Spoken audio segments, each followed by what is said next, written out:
സിവിലിയൻസിനെ കൊല്ലണമെന്ന ഇന്റൻഷനോട് കൂടി ഇസ്രായേൽ കൊന്ന ഒരു ഉദാഹരണം പറയൂ. അപ്പൊ ഇറാനിൽ സിവിലിയൻ ബിൽഡിംഗ് ഒന്നും പോയിട്ടില്ല എന്നാണോ? സിവിലിയൻ ബിൽഡിംഗ് പോവല്ലോ, സിവിലിയൻസ് കൊല്ലപ്പെട്ടതിന്റെ കാര്യം ഞാൻ ചോദിക്കണത്. സിവിലിയൻസ് കൊല്ലപ്പെട്ടിട്ടുണ്ട്. അത് ഇന്റൻഷനലി ചെയ്തതിന്റെ ഒരു ഉദാഹരണം പറയൂ. സിവിലിയൻ ഇന്റൻഷനലി ചെയ്തതിന്റെ ഒരു ഉദാഹരണം പറയൂ. എന്റെ പൊന്നേട്ട, മിസൈല് പിന്നെ ഇതിനകത്തോട്ട് വീണത് ഇന്റൻഷനലി അല്ലേ? മിസൈല് വീണപ്പോ അത് അവിടെ സിവിലിയൻസ് കൊല്ലപ്പെടുന്നതിന്റെ ഒരു കാരണം എന്താണ്? സിവിലിയൻസ് അവിടെ താമസിക്കുന്ന സ്ഥലത്തേക്ക് മനഃപൂർവ്വം വിട്ടിട്ടില്ല. അതിന്റെ സോഴ്സ് എന്താ?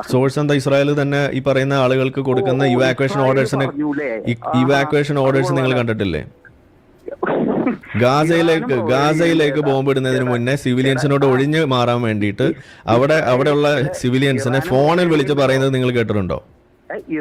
ഫോണിൽ വിളിച്ച് പറയുന്നത് നിങ്ങൾ കേട്ടിട്ടുണ്ടോ? അത് നല്ല കാര്യം. അത് ചെയ്യുന്നത് കണ്ടിട്ടുണ്ടോന്ന് ഞാൻ ചോദിക്കുന്നത്. നിങ്ങൾ കണ്ടിട്ടില്ല, ഞാൻ കണ്ടിട്ടുണ്ട്. അതാണ് വ്യത്യാസം. മനസ്സിലായോ? അപ്പൊ അതിനിപ്പോ എന്താന്ന് ചോദിച്ചു കഴിഞ്ഞാൽ നിങ്ങൾ പറയുന്ന സാധനം നിങ്ങൾക്ക് സ്ഥാപിക്കാൻ കഴിയുന്നില്ല. അതായത് ഇന്റൻഷനാണ് ഇവിടുത്തെ പ്രധാനപ്പെട്ട പ്രശ്നം. സിവിലിയൻസിനെ കൊല്ലണം എന്ന ഇന്റൻഷനോട് കൂടി യുദ്ധം ചെയ്യുന്നത്, ഇതിന് അക്രമം അഴിച്ചുവിടുന്ന ആരാണ്? അത് ഹമാസാണ്, അത് ഇറാനാണ്. സിവിലിയൻസിനെ കൊല്ലണം എന്ന ഇന്റൻഷനോട് കൂടി ആയുധം അയക്കാത്ത രാജ്യമാണ് ഈ പറയുന്ന ഇസ്രായേൽ ആയാലും US ആയാലും. അത് നമ്മൾ അംഗീകരിച്ചേ പറ്റുള്ളൂ. ഇപ്പൊ ഇവിടെ ഓപ്പറേഷൻ സിന്ദൂർ നടത്തിയപ്പോൾ അതിനകത്ത് സിവിലിയൻസ് കൊല്ലപ്പെട്ടിട്ടില്ലേ? ഇവിടെ ഓപ്പറേഷൻ സിന്ദൂർ നടന്നപ്പോൾ പാകിസ്ഥാനിൽ സിവിലിയൻസ് കൊല്ലപ്പെട്ടിട്ടുണ്ടെങ്കിൽ നിങ്ങൾ ഇന്ത്യയോടൊപ്പം നിൽക്കുമോ? ഇല്ല. അപ്പോ സിവിലിയൻസ് കൊല്ലപ്പെടുന്നത് ആണോ നിങ്ങളുടെ പ്രശ്നം, അതോ തീവ്രവാദികൾക്കെതിരെ നടത്തുന്ന ആക്രമണമാണോ നിങ്ങളുടെ പ്രശ്നം?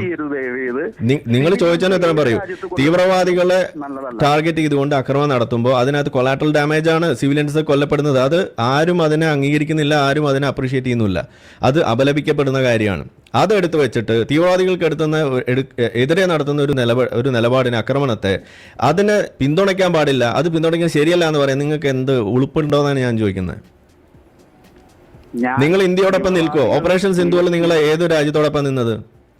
ഇന്ത്യയോടൊപ്പം തന്നെ. അപ്പൊ അതിൽ സിവിലിയൻസ് കൊല്ലപ്പെട്ടിട്ടില്ലേ? സിവിലിയൻസ് കൊല്ലപ്പെട്ടിട്ടുണ്ടെങ്കിൽ അത് നമ്മൾ അവോയ്ഡ് ചെയ്യേണ്ടതാണ്. ഇതന്നെയല്ലേ ഇസ്രായേലും പറയണത്. അപ്പൊ ഇസ്രായേൽ അത് പറയുമ്പോൾ നിങ്ങൾക്ക് എടുക്കാൻ പറ്റാത്ത എന്താ? ഇസ്രായേൽ പറയുന്നതിനോട് യോജിക്കാൻ പറ്റാത്തത്, അവിടുന്ന് ഇറാനിൽ നിന്ന് വരുന്ന ഫൂട്ടേജ് 1ഉം 2ഉം ബിൽഡിങ്ങുകൾ തകർന്നതിന്റെ ബിൽഡിങ്ങിനകത്ത് നിന്ന് മിലിറ്ററി കോമ്പൗണ്ട് അവിടെ നടത്തുമ്പോൾ മിലിറ്ററി കമാൻഡ് സെന്റർ സിവിലിയൻ സ്ട്രക്ചേഴ്സിൽ നടത്തുന്നത് ആദ്യമാണോ? സിറ്റി സെന്ററിൽ ബോംബ് അതാ പറയുന്നത്. ഈ പറയുന്ന സിറ്റി സെന്ററിലും ഇതുപോലുള്ള സെന്റേഴ്സിന്റെ ഉള്ളിലും മിലിറ്ററി കമാൻഡ് സെന്റേഴ്സ് ഓപ്പറേറ്റ് ചെയ്യുന്നതിനെ കുറിച്ച് നിങ്ങൾക്ക് അറിയില്ലേ? സ്കൂളുകൾ കേന്ദ്രീകരിച്ച് മിലിറ്ററി കമാൻഡ് സെന്റേഴ്സ് റൺ ചെയ്യുന്നതിനെ കുറിച്ച് നിങ്ങൾക്ക് അറിയില്ല? IRGC അത് ചെയ്യുന്നതിനെ കുറിച്ച് നിങ്ങൾക്ക് അറിയോ?